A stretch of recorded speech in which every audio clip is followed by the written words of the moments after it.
Good morning, student. Myself, Kishan Kumar Nirvan from Government Polytechnic College, Chittorgarh, lecturer in mechanical engineering department. आज हम discuss करेंगे vapour compression refrigeration जो आपके system होता है उस पर बेस्ड एक न्यूमेरिकल प्रॉब्लम जो आपके बोर्ड एग्ज़ाम 2016 में आई थी 8 मार्क्स की। तो उस पर आज हम डिस्कस करते हैं।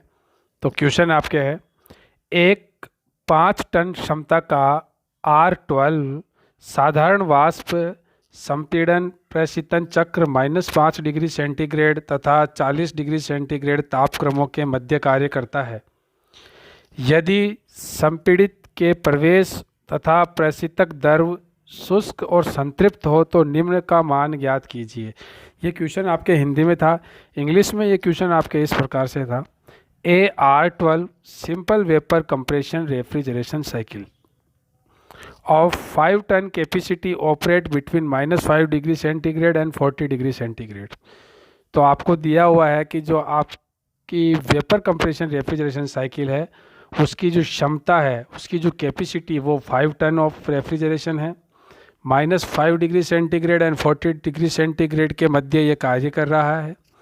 और if the condition of the refrigerant और at the entry of the compressor is dry and saturated, जो आपके कंप्रेसर में रेफ्रिजरेंट्स की जो एंट्री है वो ड्राई है एंड सेचुरेटेड है, देन डिटरमाइन द फॉलोइंग। ए में आपको पता करना है चक्र का निष्पादन गुणांक, that's mean COP of cycle, और प्रशीतक का द्रव्यमान प्रवाह की दर जो mass of flow rate of refrigerant kg पर सेकेंड के अंदर मास फ्लो रेट आपको फाइंड आउट करना है, और इसकी COP जो है आपको फाइंड आउट करनी है। तो गिवन डाटा आपको क्या क्या दिया हुआ है, T lower -5 degree centigrade that's mean 268 kelvin आपको दी हुई है। टी हायर आपको 40 डिग्री सेंटीग्रेड यानी कि 313 केल्विन आपको दिया हुआ है। रेफ्रिजरेशन कैपेसिटी जो होती है mass flow rate into refrigeration effect equal to 5 ton, एक टन में 3.5 किलोवाट होते हैं, दैट्स में 17.5 किलोवाट आपको प्रशीतन क्षमता या रेफ्रिजरेशन कैपेसिटी दी हुई है। और साथ में दी हुई है entry of the refrigerant in the compressor is dry and saturated, वो पॉइंट नंबर 1 होता है एंट्री। तो आपको सबसे पहले इसका डायग्राम किस तरीके से बनाना होता है, तो सबसे पहले हमारे पास होता है ये डोम। उसके बाद इसने कहा entry of compressor, that's mean point number 1 जो है आपका ड्राई है और सेचुरेटेड। तो जिसको आपको साइकिल बनाना आना चाहिए, तो अपना जो पॉइंट नंबर 1 है वो dry and saturated, that's mean एक। उसके बाद हम जानते हैं कि पॉइंट नंबर 1 से लेके पॉइंट नंबर 2 वो आइसेंट्रोपिक कंप्रेशन प्रोसेस होता है। तो ये S और T में जब डायग्राम बनता है तो आइसेंट्रोपिक का मतलब एक सीधी लाइन होगी, ये हमने सीधी लाइन बनाई। और उसके बाद क्या कांस्टेंट प्रेशर पे हीट रिजेक्शन होता है, तो बाहर की ओर तो ये लाइन इस तरीके से चलती है, अंदर कांस्टेंट प्रेशर और कांस्टेंट टेम्परेचर लाइन सेम होती है। ये पॉइंट नंबर 3 आ जाएगा, ये पॉइंट नंबर 2 था। और उसके बाद हम देखते हैं पॉइंट नंबर 3 और 4 जो है आइसन एंथैल्पी H3 = H4 होता है, और उसको अपन ये 4 को 1 से मिला देंगे, दैट्स साइकिल कंप्लीटेड। तो इस तरीके से हमारी ये साइकिल कंप्लीट हो जाएगी। ओके, एंट्री पॉइंट हमें दिया हुआ है कि ड्राई और सेचुरेटेड। इस एक पॉइंट की सहायता से हम ये बना सकते हैं, क्योंकि दूसरी लाइन जो है एकदम सीधी लाइन होगी, वर्टिकल लाइन होगी, और वो पॉइंट नंबर 2 होगा। और उसके बाद हम कांस्टेंट प्रेशर लाइन बना सकते हैं, और इसमें ये आपकी कंप्लीट साइकिल।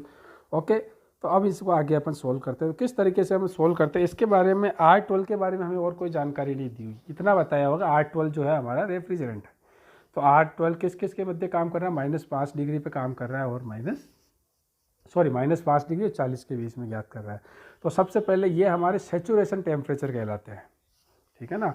ये जो टेम्परेचर, ये देखिए, इस टेम्परेचर की सहायता से अपन HF, T lower temperature HF और HG निकाल सकते हैं, और टी हायर पर भी HF और HG की वैल्यू हम फाइंड आउट कर सकते हैं। तो देखिए, टी लोअर के ऊपर HG की वैल्यू क्या होगी, H1 होगी।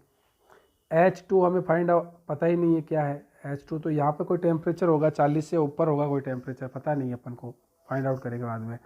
और H3 के ऊपर जो ये वैल्यू है HF, तो ये H3 भी हमें फाइंड आउट हो जाएगा, और H3 फाइंड आउट हो गया तो H4 भी फाइंड आउट हो जाएगा, यानी कि H2 जो है हमें फाइंड आउट करना है। तो सबसे पहले इन सेचुरेशन टेम्परेचर के ऊपर HF और HG की वैल्यूज हम फाइंड आउट करते हैं। तो आप देखिए, सबसे पहले इस तरीके से सबसे पहले आपको जो भी टेबल देखना आना चाहिए, आपको टेबल किस तरह से, सबसे पहले हम देखेंगे सेचुरेशन प्रॉपर्टीज़, ये बात हम ध्यान रखना। अब सेचुरेशन प्रॉपर्टीज़ क्या है, एक तो -5 और 40 के ऊपर अपन को देखना, -5 है ना, -4, 5 और 40 के ऊपर। तो आप ये देखिए, ये अपने पास टेम्परेचर है -5, तो इस -5 के ऊपर अपन जब देखते जाते हैं तो सबसे पहले आप ये देखिए कि इसमें एच जी कहाँ है। तो ये देखिए एच एफ, ये एच एफ कितने टाइम के बाद आ रहा है आप खुद ही देखिए, यहाँ पे अपन गिन लेते हैं 1 2 3 4 5 6 7, 7 और 9, 7वें नंबर का खाना और 9वें नंबर का खाना, और एस एफ और एस जी 7 9 10 और 11 के बॉक्स के अंदर अपन को देखना है। तो ये अपने -5, फिर ये 1 2 3 4 5 6 7, ये 7वां अपन को देखना है, ये देखना है, ये दोनों ही देखने हैं। तो देखिए 195.3 एच एफ की वैल्यू है, 350.6 एच जी की वैल्यू है, एस एफ की वैल्यू 0.9829 है, और 1.5620 जो है हमारी किसकी वैल्यू है, एस जी की वैल्यू है।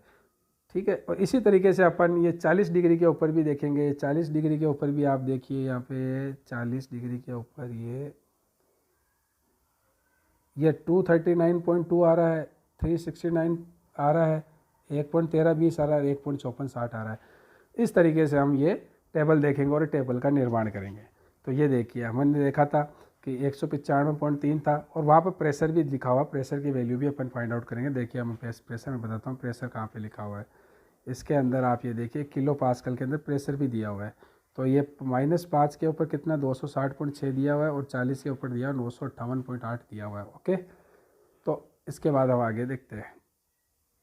तो इस तरीके से अपन ये टेबल बना लेंगे, H F H G S F S G, ये वैल्यू अपन फाइंड आउट करेंगे बाई टेबल के थ्रू। रेफ्रिजरेंट्स प्रॉपर्टीज़ की आपके एक टेबल की बुक आती है, आप वो लीजिए और उसके थ्रू हम ये फाइंड आउट करेंगे। और एग्जाम के अंदर आपको ये दी जाएगी, या तो वैल्यू आपको दी जाएगी, आपको ये टेबल बना के दी जाएगी, अदरवाइज आपको इसका यूज करते हुए फाइंड आउट करना है। तो इसका यूज करते हुए हम देखते हैं H1 क्या है, H1 है एच जी। ये अपन यहाँ पर डायग्राम बना देते हैं। तो हमारे पास इस तरीके से देखा जाए तो टी हायर पे भी ये 2 वैल्यू है, और टी लोअर पे भी ये 2 वैल्यू। तो हमारे पास 1 पॉइंट यहाँ पर है। तो H1 क्या है, H G at T lower temperature 350.6 अपन उससे देख के लिख लेंगे। उसके बाद हम देखते हैं H2, तो यहाँ से इस जगह पर है, फाइंड आउट नहीं करते। H3 क्या है, टी हायर पर HF, तो टी हायर पर ये HF की वैल्यू है, वो अपन यहाँ पे लिख लेंगे 239.2 ये HF की वैल्यू, और H4 की वैल्यू भी यही होगी। अब अपन देखते हैं we know that point number 2 जो क्या है, सुपर हीटेड जोन के अंदर है। तो सुपर हीटेड जोन के अंदर, तो सुपर हीटेड के लिए हम किस तरह से करते हैं, तो S1 = S2, हम ये देखते हैं S1 = S2। तो S1 = तो S1 क्या है, H G at T lower temperature पर, जिस तरह से एच जी था टी लोअर टेम्परेचर पर, उसी तरह से एस जी भी होगा टी लोअर टेम्परेचर पर। वो वैल्यू है अपन ने 1.5620 किलो जूल पर के जी केल्विन। तो S1 और S2 की वैल्यू ये हो जाएगी। अब हमें ये है आपके यहाँ पे 2 पॉइंट, किस तरीके से अपन फाइंड आउट करें। तो हम यहाँ पे प्रेशर देखिए 1000 किलो पास्कल, वो 958 पॉइंट कुछ था। तो हम यहाँ पे देखिए, हम जब टेबल देखते हैं तो हमारे पास 1000 के लिए डायरेक्ट वैल्यूज अवेलेबल है, तो हम इसको 1000 के ऊपर देखेंगे। तो हम ये तो सेचूरेटेड के लिए थी। इसी तरीके से आपके उसी टेबल्स के अंदर नीचे की साइड में दी हुई होती है सुपर हीटेड टेबल। तो सुपर हीटेड में देखिए ये है 1000 किलो पास्कल पे हम देखेंगे। तो हम देखते हैं कि देखिए 45 डिग्री के ऊपर जो आपके वैल्यू है 1.55, आपके क्या थी 1.5620, 1.5620, 1.5620 था। तो उससे कम वैल्यू एक लेनी है, तो 45 डिग्री में देखते हैं कि अपन ये है, और एच की वैल्यू क्या है 372 पॉइंट है। और 50 डिग्री में देखते हैं कि 1.5660 है, 1.5620 तो है ही नहीं, तो वो वैल्यू अपन फाइंड आउट करेंगे। तो 50 से कम और 45 और 50 के बीच में होगी, और ये 375.8। इस तरीके से अपन ये रीडिंग पहले यहाँ पे नोट डाउन कर लेंगे। ये देखिए 45 डिग्री पर 1.5540 थी, तो और एच की वैल्यू 372.1 थी, और 50 के ऊपर जो है आपके 1.5660 थी, 375.8 थी। तो हम देखते हैं कि 1.5620 इन दोनों के बीच में ही कहीं होगी, और उसका टेम्परेचर टी होगा। टी हमें पता नहीं, तो हम टी फाइंड आउट करते हैं। टी किस तरीके से फाइंड आउट करते हैं, सबसे पहले आप देखिए इन चीज़ों को, ये टी और एस का यूज़ करते हुए अब टी और एस में डायग्राम बनाइए। तो एस क्या एक तरह से एक्स डायरेक्शन हो गई, टी एक वाई डायरेक्शन हो गई। तो 1.5540 जो 45 के ऊपर है, इस तरह से आप इनको पॉइंट के रूप में लिख लीजिए। पॉइंट के अंदर किस तरह से लिखते हैं अपन, एक्स और वाई के फॉर्म में। तो आप ये देखिए, अपन इसको एक्स माना है तो 1.55 40 45, 1.55 60 50 इस तरीके से रख लेंगे। और बीच के अंदर देखिए आप 1.56 20 एक और बीच में पॉइंट मानिए और 80। तो दो पॉइंट को मिलाने वाली रेखा का अपन लाइन जब बनाते हैं, इसको आप जैसे ये मानिए एक्स और वाई, इसको मानिए आप x1 और y1, इनको मानिए आप x2 y2। तो हम जानते हैं क्या होता है x minus x1 y minus y2 minus y1। इसी तरीके से y माइनस y1 और सॉरी यहाँ पे आएगा आपका x माइनस x1 और x2 minus x1 equal to y minus y1 upon y2 minus y1। इस तरीके से अपन x और y में रिलेशन निकालते हैं। तो इसी तरीके से आप देखिए x हमारे पास क्या है 1.56 तो 1.56 में से मतलब 1.56 में से x माइनस x1 और यहाँ पर x2 माइनस वापस x1। इसी तरीके से y क्या है, y की जगह पर t रखा हुआ है तो t माइनस y1 45 है, वापस 50 माइनस 45। और इस तरीके से हम t की वैल्यू निकालते हैं, वो आएगी हमारे 48.33। इसको इंटरपोलेशन मेथड कहते हैं। ठीक है, तो दो पॉइंट को मिलाने वाली रेखा का आप फॉर्मूला देखिए, उसको एक लीनियर इक्वेशन की तरह मानते हुए हम इसको फाइंड आउट करते हैं 48 डिग्री। और हम जानते हैं कि हमारा जो ये डोम बना हुआ है, ये डोम बना हुआ है और ये इस तरह से जा रहा है, तो यहाँ तक तो 40 है, तो ये कहीं ना कहीं तो 40 से ऊपर ही होगा। तो वो हमारे पास टेम्परेचर निकला है 48.33।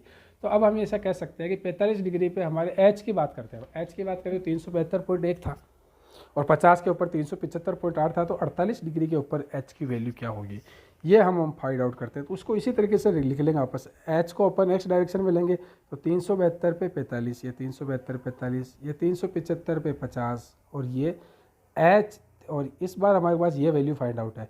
तो x माइनस x1 क्या होगा, h माइनस 372.8, फिर वही x2 375 में से वापस इसको घटा देंगे और जब y की वैल्यू आएगी तो इस तरीके से अपन इस वैल्यू को रख सकते हैं। और इसको जब फिर हम सोल्व करते हैं, इस तरीके से जब हम इसको सोल्व करते हैं तो h की वैल्यू हमारे पास आती है 374.56 और यह आपकी जो h की वैल्यू वही आपके h2 की वैल्यू है। तो दैट्स मीन h2 की वैल्यू हमें प्राप्त होती है 374.56। तो इस तरीके से हम लिखते हैं h1 है हमारे पास 350.6 जो hg की वैल्यू थी लोअर टेम्परेचर पर, h2 अभी हमने फाइंड आउट की 374.56 और h3 और h4 हमने पहले से ही देख रखा है। h3 क्या था, hf at the higher temperature. ये जब h1 h2 h3 h4 अगर हमारे पास कैलकुलेट होके आ जाती है तब हमें कोई सही फॉर्मूला हम आसानी से सोल्व करते हैं। COP क्या होगी, refrigeration effect upon power work input.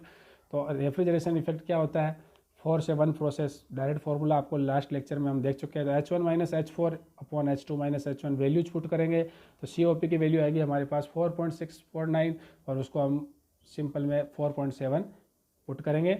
Okay, ये आपका आंसर हो गया ए पे। बी के अंदर देखते हैं हम मास फ्लो रेट। तो रेफ्रिजरेशन इफेक्ट, रेफ्रिजरेशन कैपेसिटी होता है mass flow rate into refrigeration effect. Refrigeration effect जो है आपके h1 माइनस h4 और रेफ्रिजरेशन कैपेसिटी आपको 17.5 किलो वाट आपको दी हुई है, 5 टन रेफ्रिजरेशन कैपेसिटी दी हुई थी।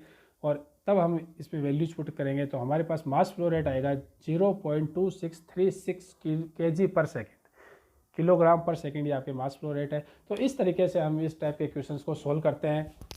तो आई होप आप समझ पाए होंगे कि इंटरपोलेशन मेथड के तहत हम किस तरीके से करते हैं और किस तरीके से हम स्टीम की जो प्रॉपर्टीज़ होती है रेफ्रिजरेंट्स की, उस टेबल को हम किस तरीके से देखते हैं। तो ये आप ट्राई करें घर पे और इसको सॉल्व करने की कोशिश करें। Thank you so much.